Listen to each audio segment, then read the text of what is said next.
Welcome into the BamaInsider.com podcast. It's Kyle Henderson along with Andrew Bohm. What a signing day it was. 2018 is in the books. What's up, Andrew? You hanging in there, man? Oh yeah. You know, it was it's a crazy day. A lot happening, a lot of moving parts, and yeah, Alabama finished pretty good. Got some guys that they really coveted, that they really wanted in this year's class. But yeah, and then they missed on a few guys. I mean, that's it doesn't happen too often that Alabama misses on guys, especially guys that they felt like they were going to sign. Guys that ended up going elsewhere. So it's kind of surprising. But in the end, Alabama ends up signing 19 commitments, and they'll have. They'll have their work cut out for them here in the future. And right now they signed the number 17 class in the country, or excuse me, number 17. Numbers, yeah, that's how much number sleep 7 I've gotten in the last 24 hours, 48 hours. But yeah, number 7 class in the country. If you ask some Alabama fans, they tell you it seems like the number 17 class in the country. But anyways, I felt like the class turned out pretty well. Yes, they missed on a few guys, but at the same time, they hit a home run, especially with getting guys like Patrick Surtain, who's the number 1 cornerback in the country, and that was Alabama's biggest position of need, was a defensive back, and getting some guys in that could contribute right away. And let me ask you about Patrick Surtain. First of all, I mean, his father played in the NFL, the highest level, and obviously he has that lineage in him, and he has that bloodline that runs through him. He's a big defensive back, 6'3", 185 pounds. I mean, does he have a shot to play right away at Alabama? Granted that Alabama lost so many key contributors from the 2017 season? Well, listen, it's tough to come in right away and play defensive back in Tuscaloosa. Alabama's had so many 5-star recruits that have come in and had a lot of success, but not necessarily right away. I mean, Minkah Fitzpatrick probably was a rare breed where he came in and started contributing pretty early, but and obviously had a great sophomore year, then great junior year, which captured him the Jim Thorpe Award. But we'll have to wait and see. I think he's got a great chance to come in and play early. He's big, he's physical, and like you said, he does have that NFL pedigree where he understands what it takes to compete at a high level. And I'm sure his dad, who's also his high school head coach, has really taught him and prepared him well, and he knows what's in store. Let's talk about another 5-star that Alabama signed today. It was in the final moments of signing day, when that was Jaylen Waddle out of the Houston, Texas area. Can you give us the backstory on him and what type of player is he? He looks electric on film, and someone that probably knew Alabama assistant coach Jeff Banks is really eager to get on board just because of that special teams playmaking ability. Yeah, I was told about Jaylen Waddle a long time ago, probably back during the spring, that he was Alabama's number 1 offensive target in this year's recruiting class. And Alabama really turned up the recruiting heat on him in the spring, and throughout the summer had him on campus a couple times during the summer. And then he made a few trips to Tuscaloosa during the fall, including an official visit. And it was going to come down to the wire for him because a lot of Texas schools were coming after him pretty hard, and most thought it was going to come down to Alabama and Texas A&M. He did have a relationship with Jimbo Fisher and some of those guys because he did have Florida State in his top 5 early on. So when Fisher went to Texas A&M and Texas A&M was in his top 5 as well, a lot of people thought, well, maybe because of his relationship with Jimbo Fisher and the coaches that he's going to end up just staying in Texas and going to Texas A&M. Well, he had a great relationship with Alabama too, and Jeff Banks, as you mentioned, went from Texas A&M to Alabama, and he was recruiting.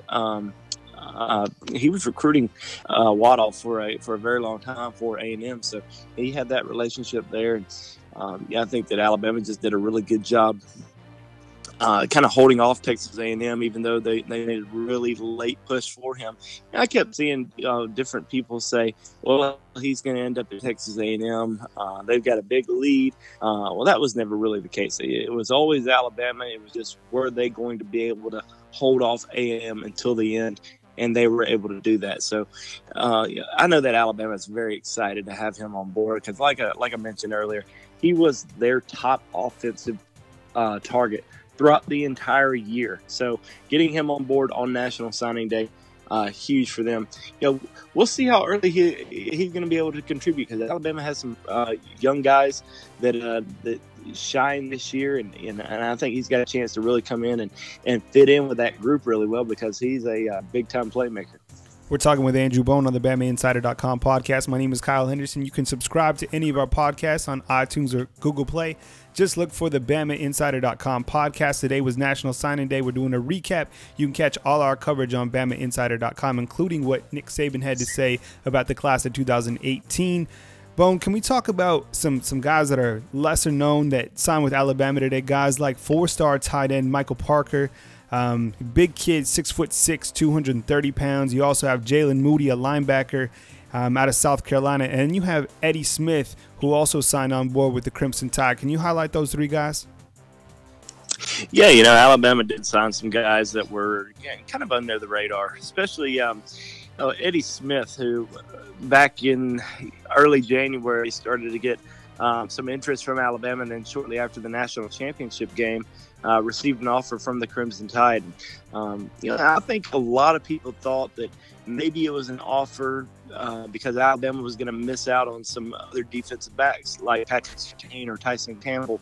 Obviously, we saw Patrick Surtain announced for Alabama today, but he was really one of Alabama's top tier targets, and I would put him. I would say that Patrick Surtain and Tyson Campbell were clearly two of the best defensive backs in the country. And I'm not saying Eddie Smith is a 5-star, but I think he's in that sort of category, maybe that next category right below them in terms of what he's able to do and Alabama's belief in him of being a great player at the next level. Because he really kind of moved ahead of even some other 5-stars that were on Alabama's recruiting board. Alabama pressed hard to get him in this class. They did a great job, and he is a 3-star, but I think probably a little bit underrated in Alabama's eyes, and just from seeing his film, and he's just one of those guys that didn't get really any big offers until late in the process.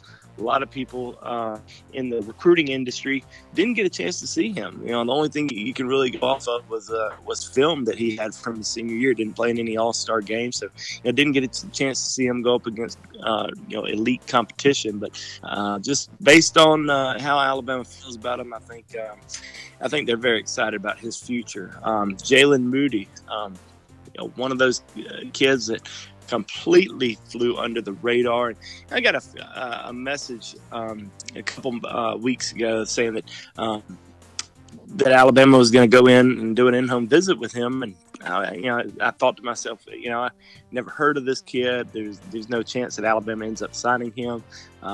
They only have a few spots left, and they have all these other guys that they're going after, but they ended up bringing him in for an official visit this past weekend.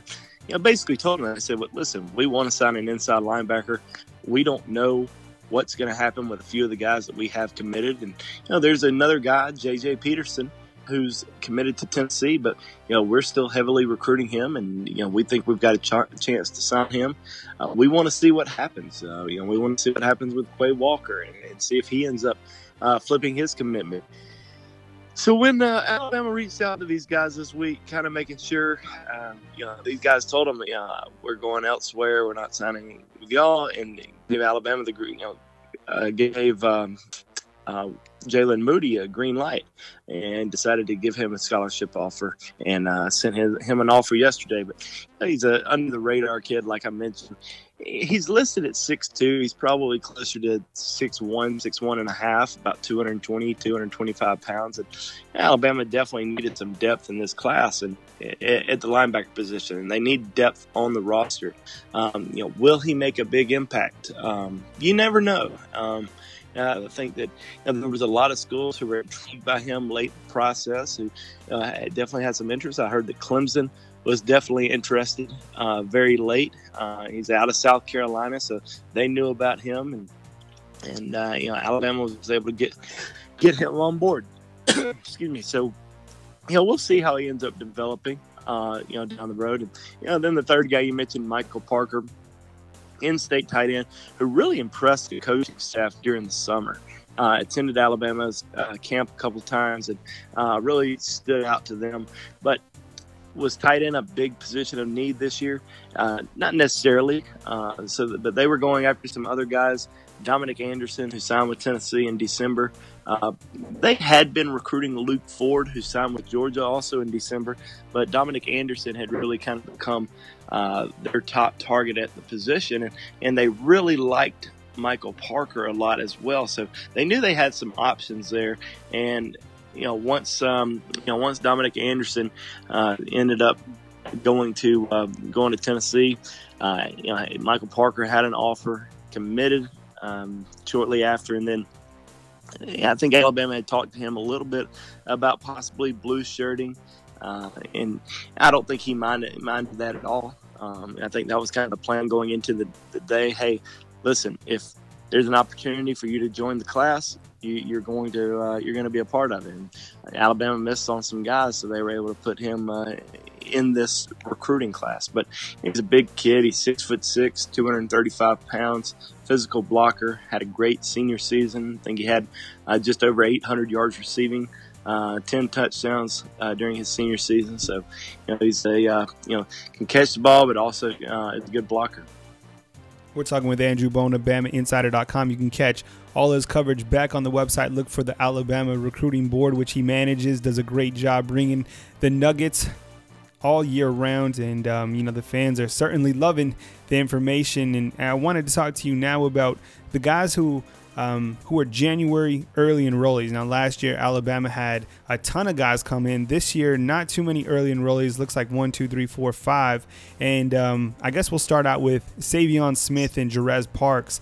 If you can talk about Saivion Smith and where you see him in the secondary. And then when you talk about Parks, kind of paint the backstory, because I don't think a lot of people really understand his situation this last year for 2017. Yeah, well, Saivion Smith had originally signed with LSU and actually spent a year at LSU. Played in a few games, and then ended up transferring to Mississippi Gulf Coast. And from what we kind of understood, he was just kind of upset about where he was on the depth chart at LSU. Obviously, it has a lot of talent in that secondary, and he thought he deserved to be starting there, so decided to transfer out, and now he's going to be going to Alabama as a guy who has contributed at the SEC level. So getting a guy with playing experience in the SEC at a high level, I think that's really good for Alabama, with them losing their top 6 defensive backs from this past year's national championship team. He's going to have a chance to start right away.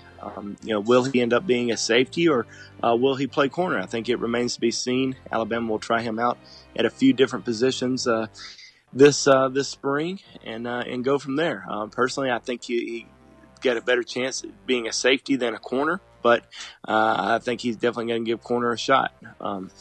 Jarez Parks was really high on Alabama a year ago or 2 years ago, and had Alabama as his favorite throughout much of the recruiting process. And then on National Signing Day, was ready to announce for Alabama, but I don't think he realized how the recruiting process worked a little bit in terms of receiving scholarship papers and being able to sign and making a decision then.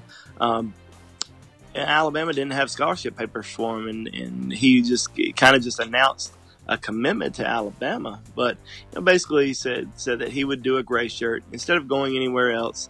He would do a gray shirt and hold off, delay enrollment for a year, and then get to Tuscaloosa. But he's a big kid. He's 6'4", 6'5", about 245, 250 pounds. He's an edge rusher. We'll see how much bigger he gets over the course of the next couple of years, or even over the course of the next 6 months, to see exactly which position he's going to end up playing. Will he be able to grow into a defensive end? Will he remain as an edge rusher, outside linebacker? We'll kind of see what happens, but I know that he's really excited about finally being a part of the team, and obviously he's waited for that opportunity for a while, and now he's there, and I think he's ready to go. Big position in need for Alabama was landing a punter, And after losing J.K. Scott, it's going to be tough for anybody to step in and fill that type of a void. And they have Skyler Delong. If you can talk about him, he's already enrolled, and he'll likely be Alabama's punter this coming season. Yeah, absolutely. I think going into the year, that was going to be a big position of need, and Alabama, what they love to do is bring every punter they can possibly find to the special teams camp during the summer. And they had Skyler DeLong come in, and he was already committed to Tennessee, and they brought him in, offered him a scholarship offer, and a few weeks later flipped his commitment to Alabama. So they were really excited to get him on board. He had a great senior year. I think he averaged more than 48 yards per punt as a senior. He's already on campus, so he's definitely got a head start, and I think we'll see him punting in that very first game next season. Stephon Wynn also already on campus. Really like this kid's highlight tape. 6'5", 285 pounds. I think he has tremendous upside. Can you talk about Wynn? Yeah, he's kind of one of those kids who doesn't really. He's not really going to get pushed around too often. He's a big physical kid. I mean, he's, like you mentioned, 6'5", 285. And getting on campus is just so big. Early on in your career, if you're able to enroll early, they really like for that to happen, because you're able to get used to the workout program. You're going through all these drills, but it's just a big get for Alabama to get him on board, especially at a position of need where Alabama needs some depth. And I think that he's got a chance to be a good player.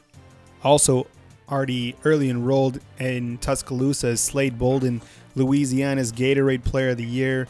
Out of high school, he was recruited as an athlete, 5'11", 190 pounds. Got a ton of speed, a ton of playmaking ability. Where do you see Slade Bolden fitting in? Do you see him as a receiver at Alabama? I'm not sure. I'm not sure what position he's going to end up playing, but I know he's going to end up playing somewhere, because he's a great competitor, great athlete. As you mentioned, the Gatorade Player of the Year in the state of Louisiana. Played quarterback for his high school team at West Monroe. You pretty much put him anywhere in any skill position, and he's going to have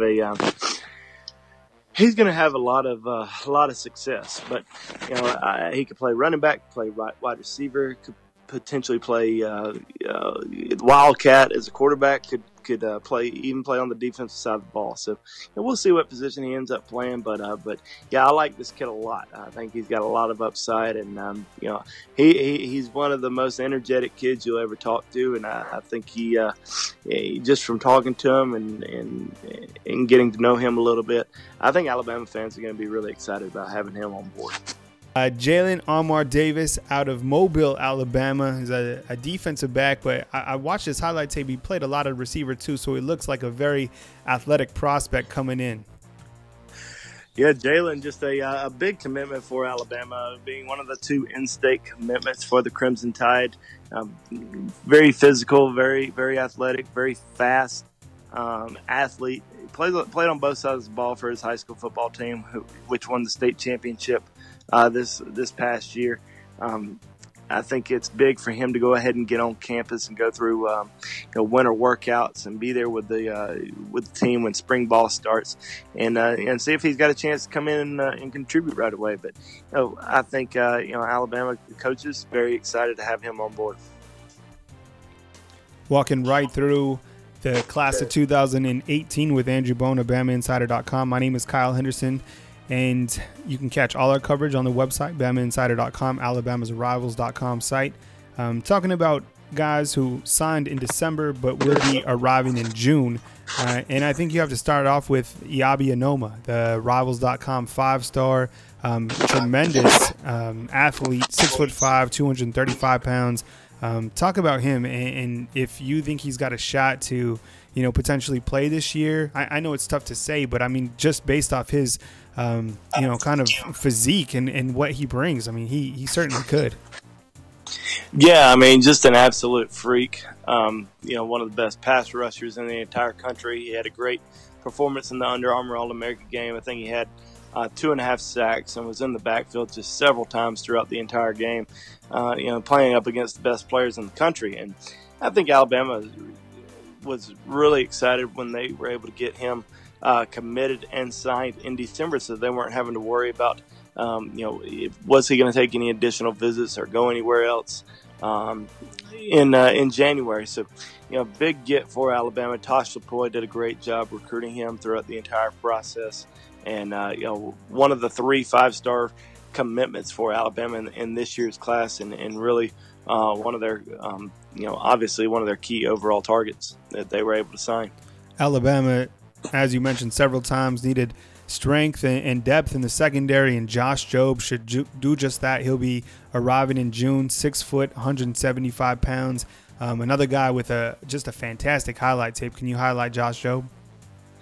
Yes, Jobe was one of those guys who Alabama targeted very early on in his recruitment. I mean, I think they started recruiting Jobe when he was a sophomore out of Miami, but gave an early commitment to the Hurricanes. And Alabama felt like if they just continue to recruit him, they would have a chance to eventually flip him. But once Miami kind of had started having some success, and Mark Richt has done a heck of a job down there so far, it kind of looked like he was going to stick with Miami. But then started taking some spring visits, and then started taking some summer visits, and it made it seem like Alabama was a legit threat to flip him away from his commitment, and they like him a lot. I think they feel like he could play just about any position in the defensive backfield. I think he could be like an Eddie Jackson type player, and be a safety once he gets to college. I know a lot of people are pegging him as a cornerback, but I kind of see him more long term as a safety in Alabama's scheme. But we'll see. He could end up playing corner. I really like this kid's highlight tape as well. Cameron Latu out of Salt Lake, Utah, 6'5", 235 pounds. He was even playing some tight end on his tape. I loved it. He was like getting dirty and scoring some touchdowns. He could also get after the quarterback. What do you like about Cameron Latu? Very quick first step. Very explosive off the ball. Goes after the quarterback. Very physical. Alabama just loves his overall athleticism. I mean, he's a big kid, big athlete at 6'5", 235 pounds. Got a chance to, really, come in and, possibly develop for a year or two, and, just be a terror coming off the edge for Alabama. Out of Indianapolis, Indiana, Emil Ekiyor, 6'4", 340 pounds. Kid's a monster, and he's blowing up some kids on his tape, isn't he? Yeah, absolutely. I mean, just a big, physical, strong guy that's going to end up playing center for the Crimson Tide, and was one of those guys who they targeted very early on in the recruiting process. Despite his commitment to Michigan, Alabama really pushed hard for him throughout his entire recruitment, and I think he made at least 4 or 5 visits to Tuscaloosa before flipping from Michigan to Alabama. But yeah, I mean, one of only 2 offensive linemen in Alabama's recruiting class. They're really excited about him. We're continuing talking about the class of 2018 with Andrew Bone of BamaInsider.com. We could talk about Jordan Davis, 6'5", 225 pounds, probably a little heavier than that, out of Memphis, Tennessee, and one of Alabama's longest commitments throughout this process.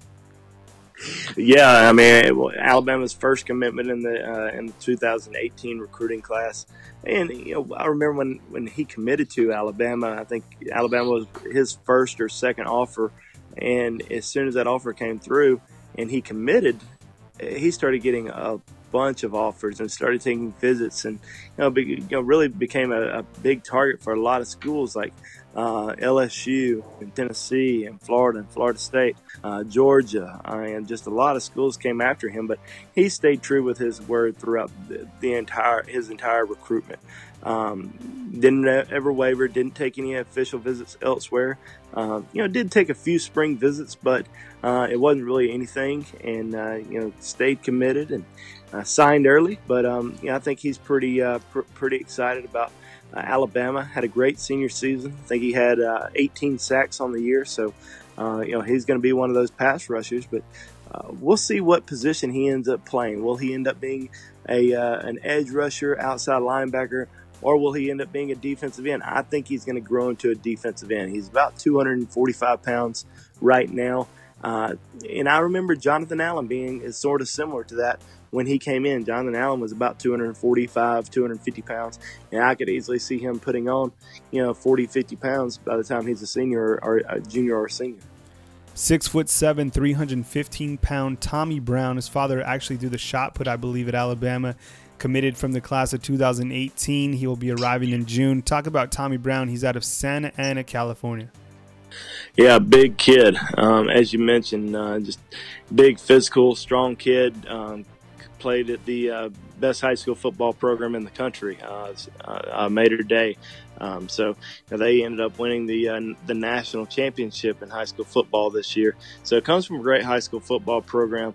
As you mentioned, his father threw the shot put for the Crimson Tide in the 80s. Just comes from a real good athletic family. I think he probably needs a year or two to develop his body, just get in a little bit better shape. But he's got a chance. It reminds me a little bit about of Matt Womack coming in, just because of the size and kind of the way their bodies were coming in. I think he's got a chance to kind of shape his body. But he's a big kid, and I'm not talking about weight wise. I'm just talking about just his overall mass. He's just a large human being when you take a look at him.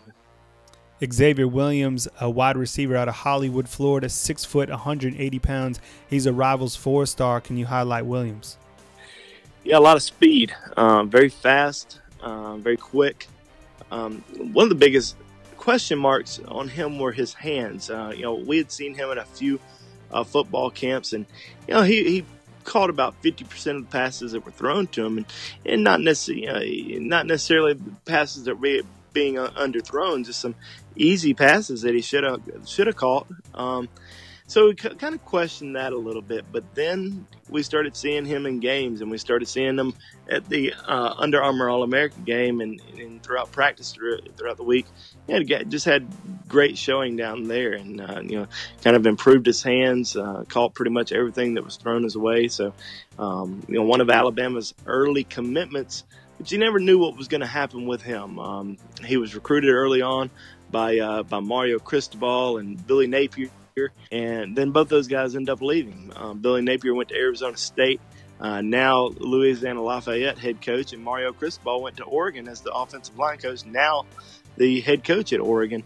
So those were two guys who recruited him from the get-go. So he didn't have really a relationship with any of the other coaches, but decided to stick with Alabama throughout the entire recruiting process, never took official visits elsewhere, and now he's on board.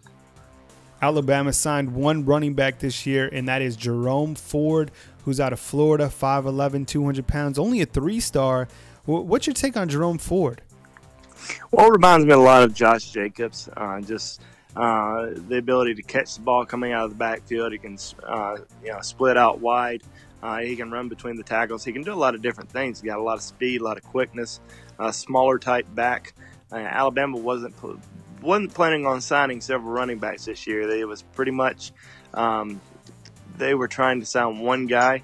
And, they went after a couple big names early on. Zamir White, who signed with Georgia, the number 1 running back in the country. Asa Martin, who signed with Auburn.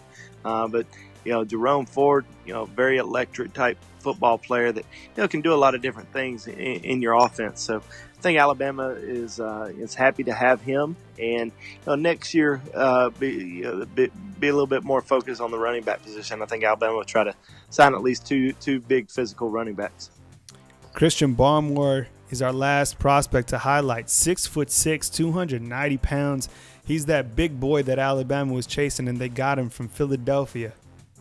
Yeah, highly coveted prospect by the Tide once they evaluated his senior film.